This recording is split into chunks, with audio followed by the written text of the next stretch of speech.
Hello, folks. I'm here with Sam Shipman, and he's part of the security team at the Capitol Hill Autonomous Zone in Seattle. It's been getting quite a bit of attention. So, Sam, why don't you introduce yourself, tell the viewers a little bit about yourself, who you are, and then we'll get into what's going on there in Seattle. Yeah, of course. First of all, thank you for taking the time to have this interview.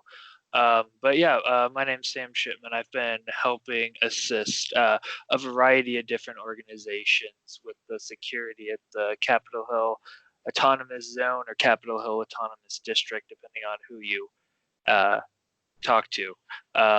It's being primarily led by the left-wing organization in the U.S., the John Brown Gun Club.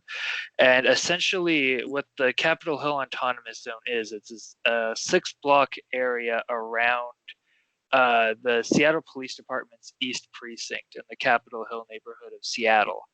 There have been protests and clashes with police going on there for weeks related to the killing of George Floyd in Minneapolis.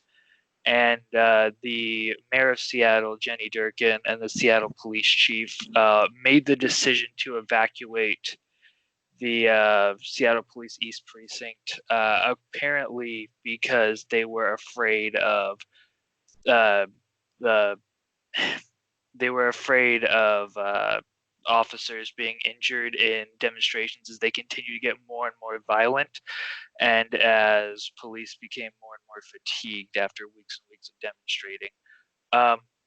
From the security side of it, what has essentially happened is the police barricades have been reappropriated and reused essentially to help protect this 6-block area and ensure that radical far right organizations like the Proud Boys have been unable to gain access, and also to ensure that just general what you could essentially describe as lone wolf attackers haven't been able to gain access. The idea of setting up security actually came after there was an attack against the demonstrations at Cal Anderson Park, where a motorist drove his car into the demonstrations, got out, and proceeded to shoot one of the protesters.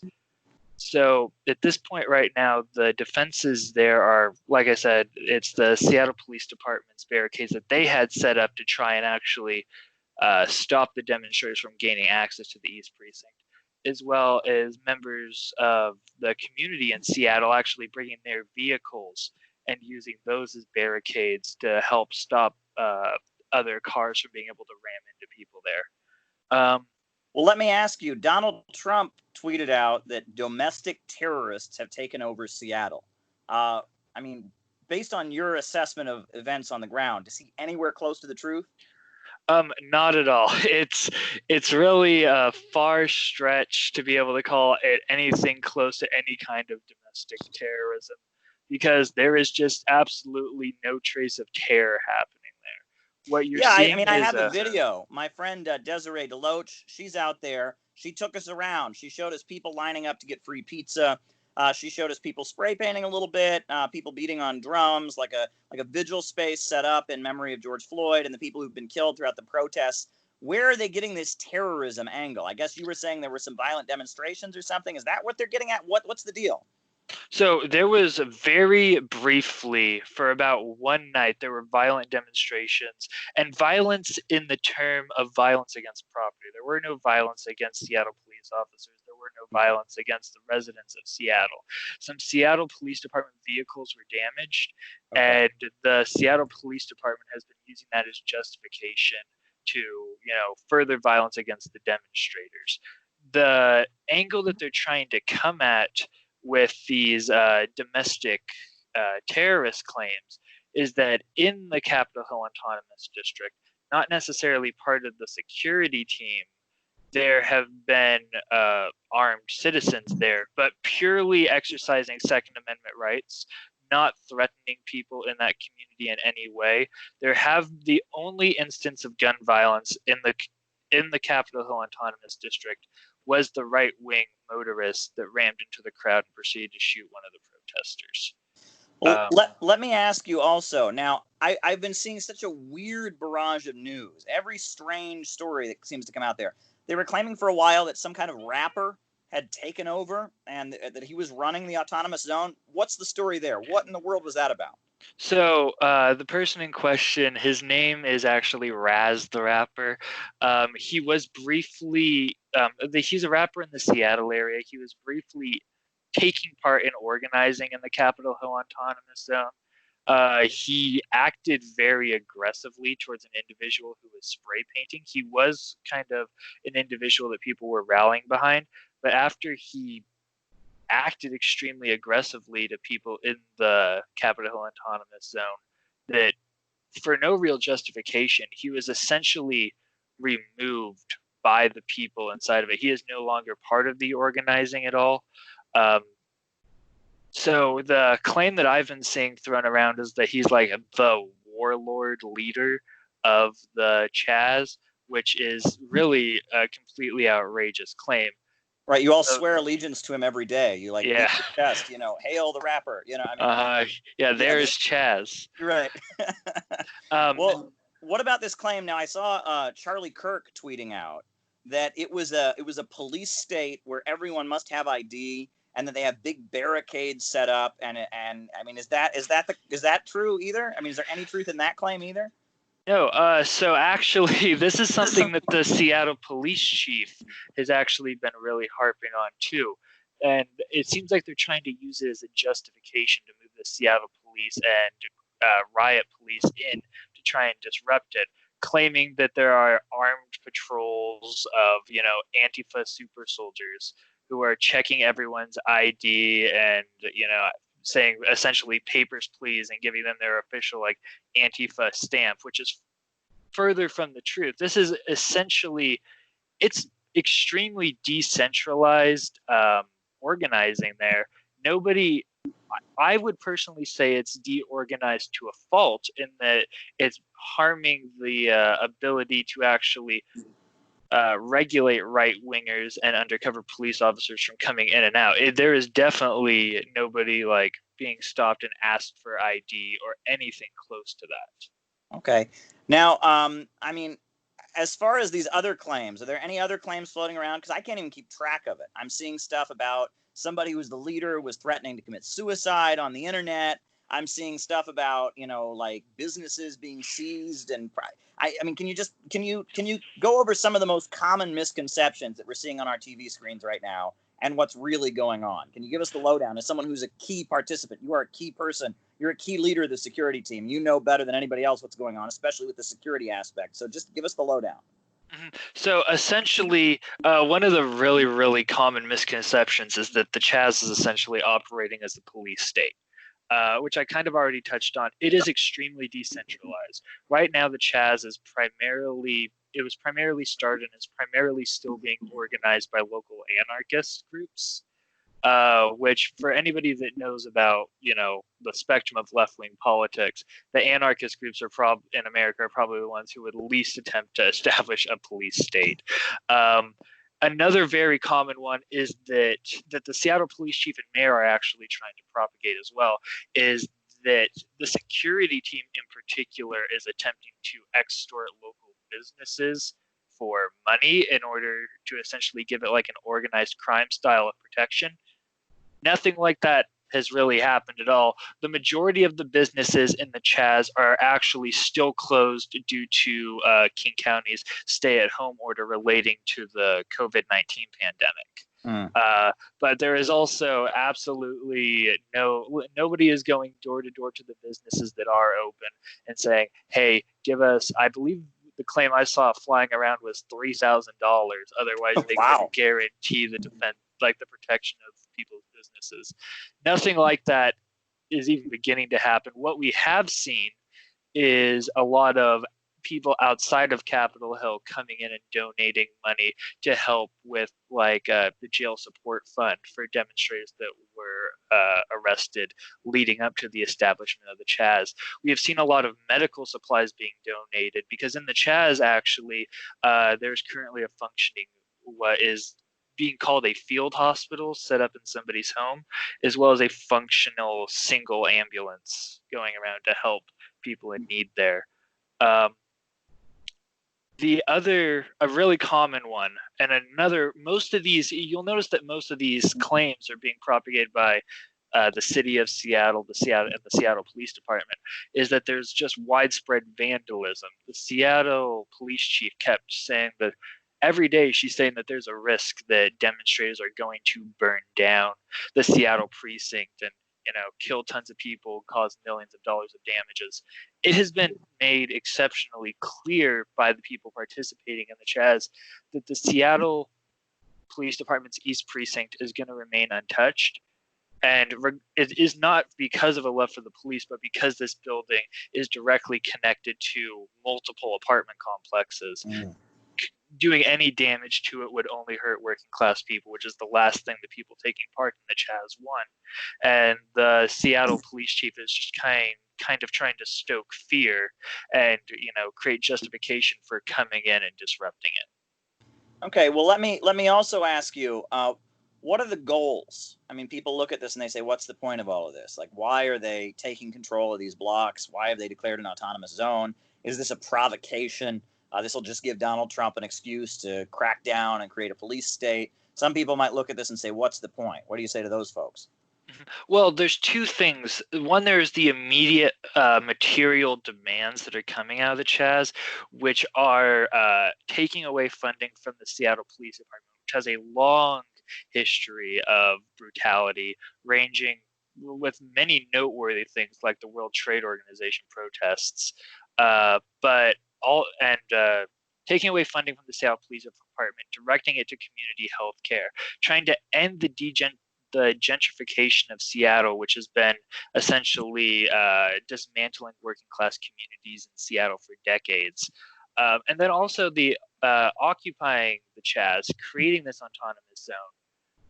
One of the major things is that we are willing to negotiate, with the city of Seattle at the time that the city of Seattle releases what are essentially political prisoners that are being held by Seattle police who were arrested, protesting the killing of George Floyd. The other thing, though, is a really symbolic thing of showing working class people that there is an alternative to the neoliberal state that Seattle is in. Showing that the iron fist of the Seattle Police Department isn't something that the people of Seattle need. Showing that we are able to provide food, we are able to provide health care, and we are able to provide a lot more liberty to the people, if working class people take control of their own community. This is a very micro version of what is possible, but it is still a living example. Well, let me ask you also, the accusation that the CHAZ is all white and that this is white people appropriating the black struggle is being thrown out as well. What's the response to that? Well, Seattle has a very long history of African American and also African migrant organizing. Almost all of the key organizers in it are either African American or other people of color that are involved in modern civil rights struggles.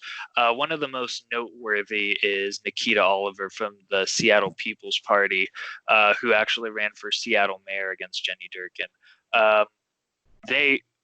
The harsh reality is that it just is not all white. If you look at videos from inside, if you look at photos from inside, if you listen to the speeches, the vast majority of those people are not white. And it's because the people who are the most impacted, by police brutality and by the violence that the Seattle Police Department perpetrates are the people that are coming on the street, which are primarily the African American and migrants in the city of Seattle. Now, do you have a fear that Donald Trump and the state, the federal government, or maybe the local government could just come in there and massacre everyone? Do you fear that they could, they are stoking up an atmosphere to create another Waco or another, move bombing or something like that? Do you fear this could end up in a bloodbath? I mean, that fear is always there. It's definitely a possibility, especially with somebody who tends to act as irrationally as Donald Trump does. I don't expect it would go exactly how Donald Trump wants, due to the fact that both the Washington State Governor Jay Inslee and even Jenny Durkan, the mayor of Seattle, have both said that they would not allow Trump to intervene in the politics of Washington State and the city of Seattle, and called doing so to be illegal, and they would do everything in their power to prevent it. So even though the state of Washington and the city of Seattle are not on our side, it's kind of like a three-way battle here, because we are against, Donald Trump's administration and the violence he's perpetrating. The city of Seattle and Washington State don't want to seem undermined by the U.S. federal government, and then Donald Trump is trying to, smash down both to the best that he can. We know that the Seattle Police Department, the Washington State Patrol, and the Washington National Guard, who have primarily been in charge of crowd control and riot policing for this, they are under the authority of Jay Inslee in this situation, not Donald Trump. And I don't see Donald Trump bringing in active duty soldiers to try and handle this situation. Well, now, one question I have is, you mentioned that there are people who are practicing their Second Amendment rights and obeying the laws of the federal government as well as the state of Washington in open carrying firearms around. Let me ask you this. Why hasn't the NRA spoken up for your right to bear arms? Why is no one defending your right? Because no one seems to be doing anything illegal from what you're telling me. There's no illegal weapons stockpilers. There's no guns being pointed at anyone. There's no threats being made. There are simply people there like yourself and others who, under the Constitution have the right to bear arms. They're following Seattle law. So why is there no one speaking up for your right to bear arms? I mean, it's because of the harsh reality that the National Rifle Association has always sided with the oppressors in American history. The only time that the National Rifle Association has, supported gun restrictions was back when the Black Panthers, were active in California when they were trying to back Ronald Reagan's assault weapons ban. The National Rifle Association isn't actually concerned about the Second Amendment rights of working class Americans. They're concerned about the gun lobbies and the military-industrial complex, and ensuring that they are still able to, produce weapons of war and profit off of it. Now, let me just ask this question, and I apologize, but we just have to be very clear for anyone who might watch this. You are absolutely clear that the intent down there is not for there to be any kind of standoff, any kind of confrontation with law enforcement or other armed citizens. You are there to exercise your First Amendment rights, to peaceably assemble and petition grievances. You're practicing your Second Amendment rights to bear arms, but there is no intention of any confrontation. Am I correct? Yes, 100%. The only reason that the security organization was created at all was after demonstrators had violence enacted against them. The only reason that the security organization exists is to help protect people. There is no intention to have any kind of armed standoff, to have any kind of Wild West shootout on the streets of Seattle. That would not be in the working class's best interest, and it just is, it's just a crazy idea that the Seattle police chief is stoking to try and justify retaking the CHAZ. Well, let me ask you, I guess my last question would be, how do you see this situation reaching its conclusion? Like, what do you see happening? Do you see the CHAZ being dissolved? Do you see the CHAZ being made into a permanent part of Seattle? I know there was People's Park in Berkeley during the 1960s, and the student radicals, they seized, control of People's Park, and they were driven out, and the National Guard was sent in, but eventually they made it an official park of the city, and you can go there now. And this park that was seized by communist and anarchist activists is an official park in Berkeley. There's even a committee made up of people. So do you see the CHAZ becoming officially incorporated and recognized by the city? Do you see the CHAZ kind of, dissolving after getting its demands from the city? Like, what do you think the conclusion of this kind of situation is? Well, I think no matter what materially happens, the CHAZ will always be a part of Seattle's culture and Seattle's history now. People will always remember it, and will always remember that the power that working class people in Seattle have, and we have a lived example of it. Right now, things up in the CHAZ and Seattle in general are really changing day to day. I don't feel like I can predict the material future of it, just because we are getting new information, developing situations almost hour by hour. So I don't really, yeah, all I know is that the CHAZ will always be part of Seattle, and it's definitely a tool that the working class now has. Well, and because of that, I want to have you back, because there's going to be new developments there. New things are going to happen. So I would like to have you back on and to talk about this more. Yeah, 100%. Great. Well, oh, please say what you're going to say. No, yeah, 100%. I'm trying to stay as up to date as I can be. News is coming from all different directions. We're hearing claims coming from the governor's office. We're hearing things come from the mayor's office. We're hearing things passed word of mouth in the CHAZ itself. So trying to decipher the information is one of the major logistical battles that we're facing right now. But I really want everybody, especially the people outside of Seattle and Washington, to stay up to date, because this is a working class project, and it's whatever comes of it is important to the entire working class in the United States. Well, great. Well, I can assure you that there are people all over the country that are looking at the situation there and are really praying that no one gets hurt, really praying that the voices that oppose police brutality and want a more just society here in the USA are heard. So I can assure you there are many people around the world who really, really want to make sure that your voices are heard. And thank you for coming on and giving me the opportunity. I'll be posting this on my YouTube. We're going to spread the word around. I know different people are probably going to pick this up and promote it. So thank you for your time amid a very volatile and busy situation there in Seattle. Thank you very much. Great. Thank you, Caleb. I really appreciate it. And thank you for spreading the word about it. All right. Thank you.